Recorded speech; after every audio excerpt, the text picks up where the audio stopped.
आगे प्रति वर्ष मुझे अनुभव करुच्ची कि 5-6 नवेम्बर जमती तारीख पाखे जाए मनरे गोटे दुख आसी जाए किंतु ए वर्ष मु निज सहित प्रतिश्रुति निजको प्रतिश्रुति देइथिली कि मन दुख न करी बाबा को जीवन को सेलिब्रेट करूँ बाबा को जीवन को मन पकई आम मैंने कहानी गुड़ा कहूँ लोक मान सांगे जोड़ी हो रही आज माटी रे एमती कार्यक्रम आयोजन होती भुवनेश्वर और ओडिशार विभिन्न जगह स्मृति रे कार्यक्रम आयोजन होती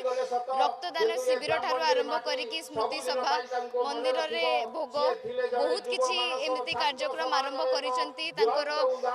बंधु माने शुभेच्छा माने विगत दिन रही सहकर्मी माने ओडिशा सारा बाबा को बहुत हृदय मन पकाउछंती आ झील होइकी भी मु आज से लोक मान संगे स्वर रे स्वर मिलेकी कहबाकू चाहूची लुलु भाई अमर रहे।